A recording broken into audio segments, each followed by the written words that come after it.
Hey guys, this is Comic Uno, and today I'm doing top 5 comics of the month, so the must-buy comics in my opinion. Now, of course, in the comments below, if you'd like to see more top 5 comics or top 10 comics that have to do with newer books, let me know, because I'd love to cover more for the channel.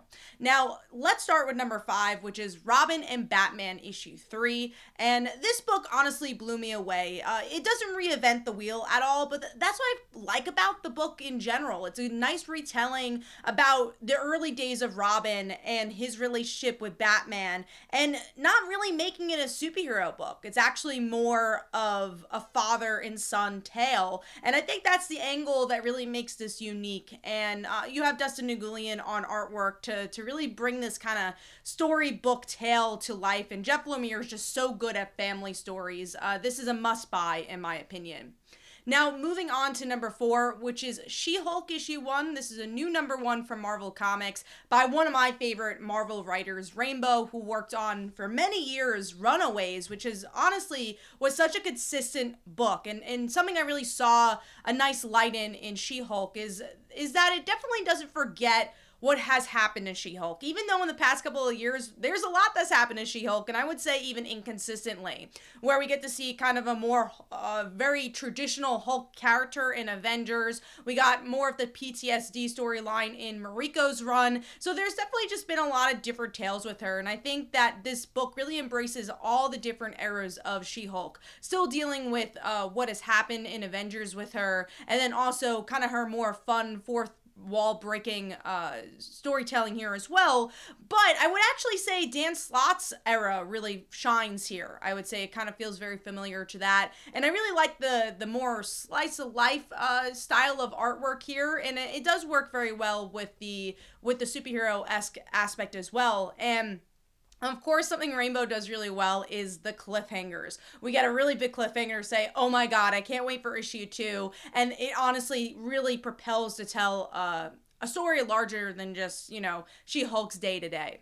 Now, moving on to number 3, this is a one-shot that came out of Marvel, and that is Mary Jane and Black Cat Beyond. This is a book I was so anticipating. It's actually in my top 10 most anticipated books for the year, and I just really like the idea of these two characters that we normally don't get to see interacting in a superhero-esque way. We really got to see some of those superhero adventures in Mary Jane's ongoing book that never really truly ended. So this kind of feels like a nice end, definitely a nice end to the Black Cat ongoing series, but also somewhat of a nice ending to the Mary Jane series as well, because we do get to see that superhero-esque nature, but also to see that these two characters that are very different and bonded because of Peter find a common ground outside of Peter. I really love the ending of this book, where it's both of them relating about being bad girls, and definitely pick this one up. I know a lot of people, actually this sold very well, and a lot of people want to see an ongoing series with them, which I definitely wouldn't mind. Now, moving on to number 2, I would say this was a most anticipated book for many people, and that is the return of Saga. So this is Saga issue 55, and the reason this is so high on my list, A, it's Saga, but B, it doesn't let you down, which is hard to say, because honestly, it's a book that was so hyped up. We waited 3 years, and I feel like it just was unique enough, giving us new material, but still sticking to the structure of Saga. There's some nice twists and turns here. There's some really great inner monologue with Hazel, and it just really makes you and allows you to jump right into the story again without it feeling old. And honestly, I just thought it was a perfect introduction, even for new readers, for Saga. It's just a really great opening of the gates to a story that we haven't seen in a while, which I think is honestly a really big struggle for a lot of books, and I really applaud the book for doing that so well.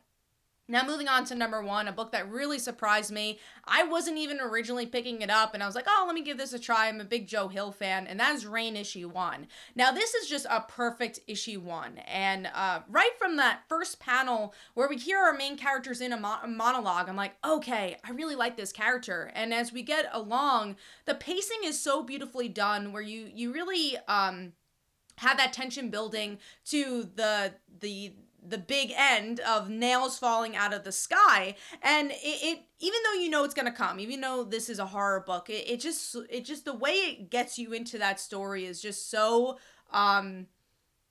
suspenseful. And even though it's kind of a bright book and it's a horror book, which has a brighter color palette, you definitely feel the darkness, and especially an emotional darkness between what happens to the relationship in the end, and that this book is really about heartbreak. And that inner monologue just tells that story so well, and it's just such a great book that I can't wait to see how issue 2 piggybacks off of this, and to see how it's going to embrace that ambiance and that style of storytelling.